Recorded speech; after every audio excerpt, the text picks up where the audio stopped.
خوتي رجاويين، السلام عليكم. نتمنى من الله تكونوا بخير وعلى خير.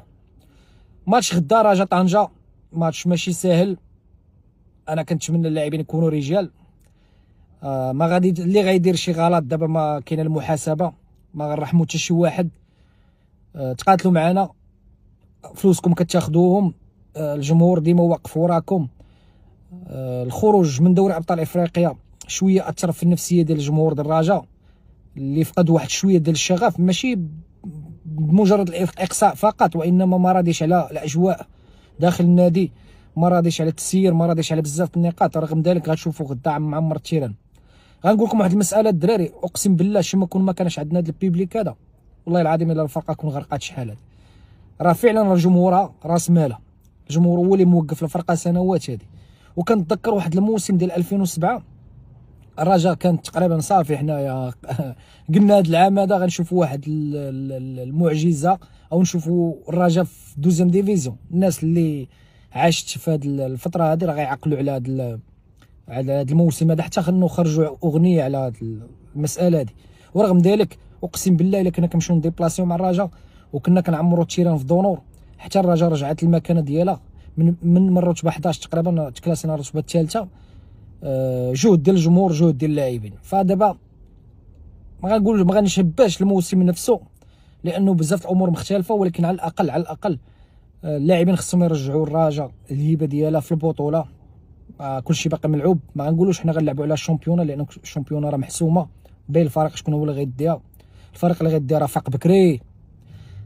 دابا على الاقل نتكلاسيو ولا دوزيام او تروازيام، واخا المنافسه غتكون صعيبه ما بين الرجاء والجيش الزمامه. راه جو بونس كو فاتح يعني ماشي سهله، وانا انما حتى حاجه مو مستحيله. خليونا نخليو المشاكل دائما في كل مباراه، نخليو المشاكل جانبا. كاين طريقه الاحتجاج،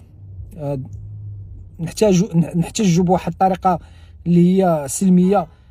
من التيران كاين ميساجات كتوصل، انا ما بقيتش غنوصل حتى رساله لا العديل هاله ولا اللي معاه، لانه بالنسبه لي انا ما بغيتش نقول واحد الكلمه انا نقدر نتحاسب عليها، وانما صافي الا ما زبالت التاريخ غيذكركم، التاريخ غيذكركم بالسوء. التاريخ كتذكر غير الرجال، التاريخ كتذكر غير اللي شكون عطى الفرقه، ماشي شنو اللي خدام لعند الفرقه. خصنا نبقاو مركزين دابا في البطوله. كاس العرش هما اللي بقاو لينا.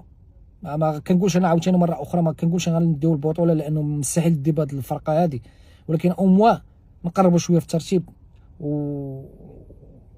واخا حتى رتبه من غير الرتبه الاولى اللي كيستحق الرجاء، ولكن الله غالب. راكم عارفين كل شيء الدراري، ما كاين حتى شي حاجه ما كتخبى. الامور لا تبشر بالخير داخل النادي، ولكن على الاقل الانتصار غدا يعطي شويه د الشحنه للاعبين، لانه حنا دابا ما غاديش نحطوا رجلينا يدينا. اللاعبين بطوله باقا طويله، فغنلعبوا على البطوله، نلعبوا على كاس العرش. هذا ما كان يعني ما كاينش شي امور اخرى خاصنا نتكلموا عليها.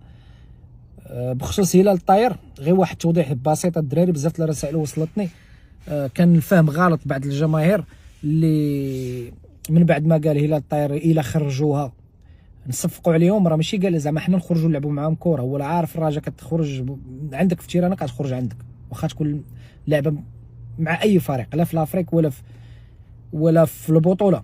هو القصد ديالو ان لا خرجتيها من لانه هو يكون غيلعب عليك الضغط عالي، فقال لك لا خرجتيها نصفقوا عليك، يعني هما يبقى بريسيو علينا.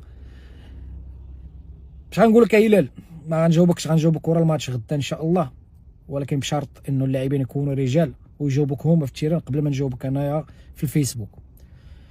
هذا ما كان. نتمنوا الانتصار الاخوان، وكيف العاده كان معكم اخوكم مهدي الزمام، ونشوفكم في فيديو جديد. السلام عليكم.